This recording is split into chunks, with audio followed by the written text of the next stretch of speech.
Diyos. Kaya ginagawa niya ang lahat ng paraan. Sino ka man, ano ka man, mahal ka ng Diyos.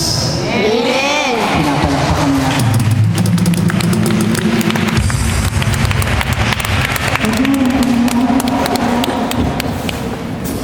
Hindi siya nagsasawa ng pagbibigay sa atin ng biyaya at pagpapala. So, ganun din ang gawin natin. Pagka mahal mo ang isang tao, pagka mahal mo ang isang nilalang, mamahalin mo din ang kanya. Mamahalin mo din kung ano siya. Amen po ba? Iingatan mo na mga sakit ka sa kanya.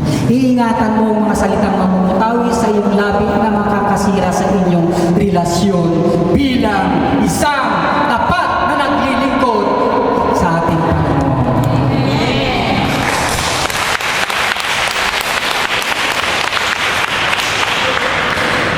Yan ang lagi mong sinasabi sa akin mga anak. Anak, sabi ko sa kanila, pagka mayroong suminsan konting gibduaan, sabi ko sa kanila, mga anak, kunti na nga tayo, iilan na nga lang tayo, hindi pa tayo magmamahalan, hindi pa tayo magkakawan. Yan naman, magkakawan. Tama, Sister Maribel. Amen. Amen. Amen ba? Ganyan po ang nangyayari sa isang relasyon ng isang pamilya. Kung wala pong pag-unawaan, walang pag-iigan, walang mangyayari. So, mga kapatid ko kay Kristo,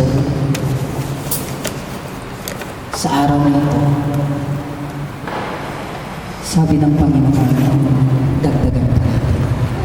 Dagdagan pa natin yung pag-ibig na nasa sa atin. Kulang pa. Kulang pa.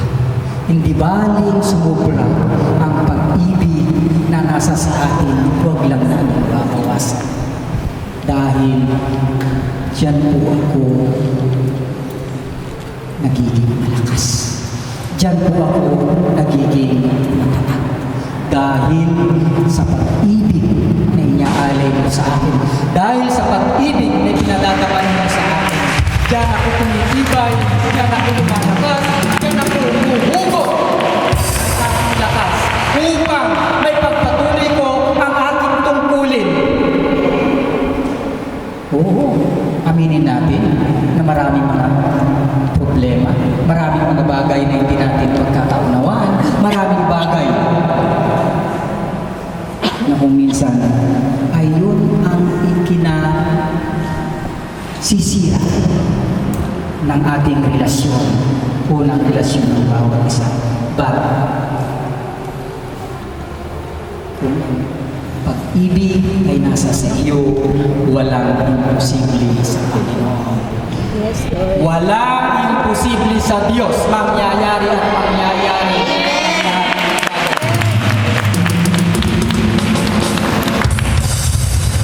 Number 3.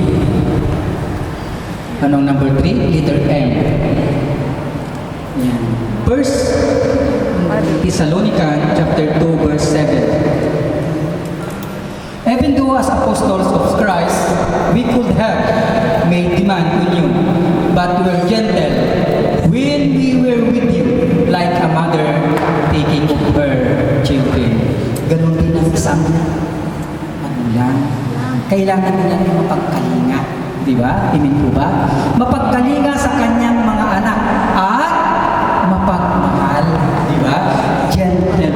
Sabi niya, gentle when we were with you, like a mother caring. Paano ba kayo magmahal na isang ina?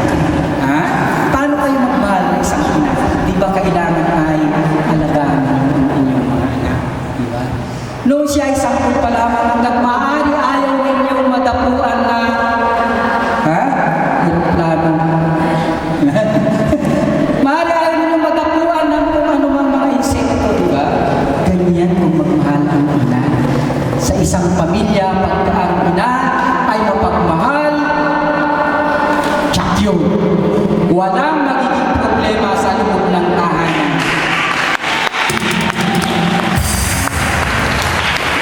Number 4, letter I. Sabi dito, I am. John 14, verse 6. Jesus answered him, I am the way, the truth, and the life. No one goes to the Father except by me. What he said, I am the way, the truth, and the life. If you want to change your life, accept the Son of God. Diba? Amen po ba? Pag tananggap mo ang pag-ibig ng anak, ay sigurado wala kang katalo. Amen po ba? Wala katalo-talo. Sigurado lagi tayong panalo. Amen ba? Ang lumang buhay mo ay babaguhin ng Diyos. Babaguhin ng Diyos ang lumang buhay mo pag tinanggap mo siya. Diba? At ang takbo ng buhay mo ay magiging maayos. Amen po ba? Amen. Pa kayo? Amen. Malakpak nga kayo kung nandito pa kayo. Kung ang buhay mo ay noon ay walang kabuhay-buhay, magkakaroon ng kulay at magkakaroon ng buhay na buhay. Amen po ba? Buhay. Diba? Kailangan ay magkaroon ng buhay. Buhay, buhay, buhay kailan ba? Buhay kailan pa man. Buhay, buhay, buhay kailan pa man. Si Jesus ay buhay kailan pa man. Alive, alive, alive. Ah, Jesus is alive. Alive forevermore. Alive, alive, alive. Ah, Jesus is alive forevermore. Yan, kailangan din tayo ay alive. Pumalakpak ang mga alive!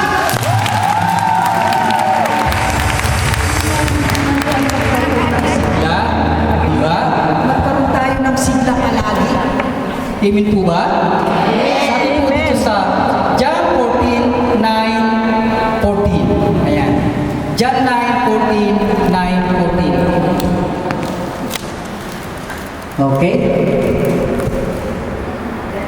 John 9:14-9-14. Ayan. Babasahin ko po sa Biblia. Ayun.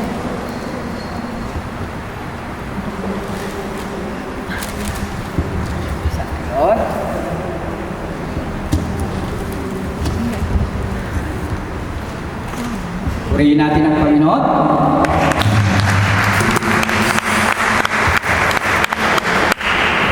Okay, ganito po ang nakasulat. Jesus answered, for a long time I have been with you all, yet you do not know me. Whoever has seen me has seen the Father. Why? Then do you say, show us the Father? Do you not believe that I am in the Father, and the Father is in me? The words that I have spoken to you, Jesus said to his disciples, do not come from me, the Father who remains in me. Those his own word. Believe me when I say that I am in the Father, and the Father is in me. If you not believe because of the things I do, I am telling you the truth. Those who believe in me will do what I do. Yes, they will do even greater things, because I am going to the Father, and I will do whatever you ask for in my name, so that the Father's glory will be shown through the Son. If you ask me for anything in my name, I will do it. Purihin ng Panginoon. Sabi ng Panginoon, if you ask for me for anything in my name, I will do it. Ano man ang hilingin mo sa akin sa pamamagitan ng aking pangalan, if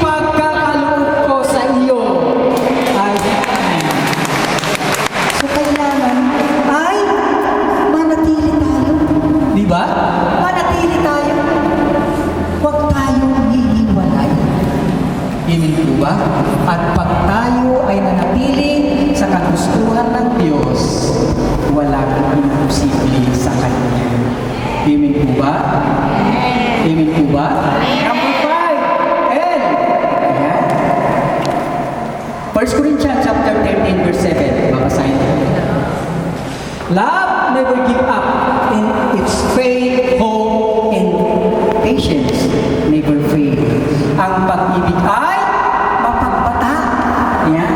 Ang pag-ibig ay mapagtiwala. Ang pag-ibig ay puno ng pag-asa. Ang pag-ibig ay nagtyaga hanggang sa wakas. Ayan. Kaya ba nyo magtyaga hanggang wakas? Purihin ang Panginoon kung kaya nyo magtyaga hanggang pag-ibig, mapagtiwala, punong-puno ng pasensya, di ba? Pasensyoso tayo lagi. Ganon din sa ating trabaho. If you are working hard, you must be patient. Amen. Amen po ba? Saan nanggagaling ang ating patience? From God.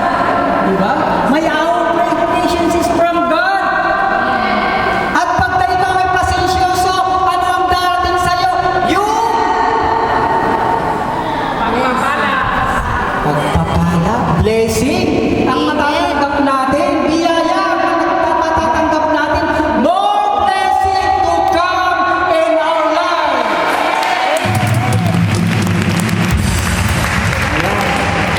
Number 6, last na tayo mga kapatid. Anong number 6? Letter? Y. Ano itong letter Y na ito?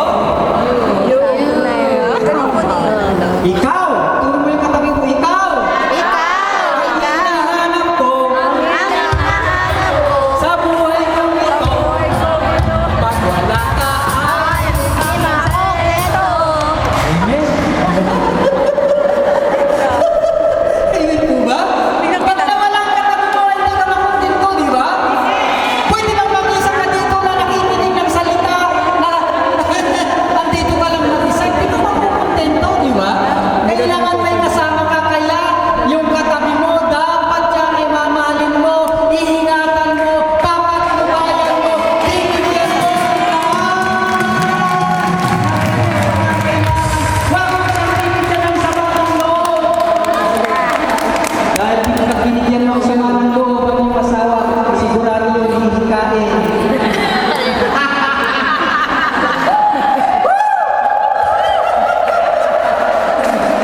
Kaya kung ibibigyan ng sama ng loob ang mga asawa, magkakaroon sila ng sakit. Di ba rin kayo lang bigyan ng sama ng loob? Sakit sa loob. Kasi mas nakakaintindi kayo.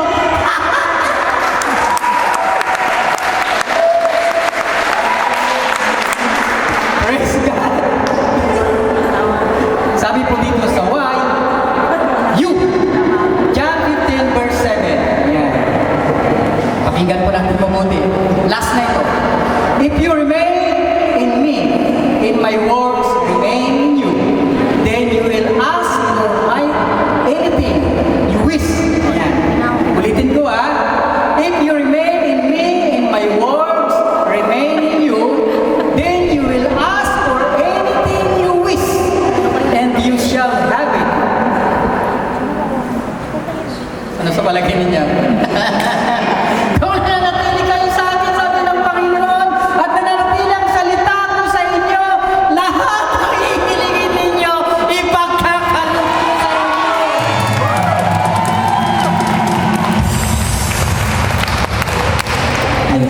Ibang klase mag-video. Itaas ang mga prayer request.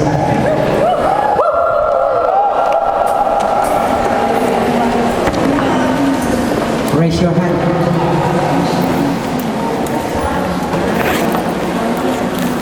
Sigurado kayo na yung mga sinulat yung mga pangalan. Amen. At lahat ng may sinulat niyo na pangalan na yan,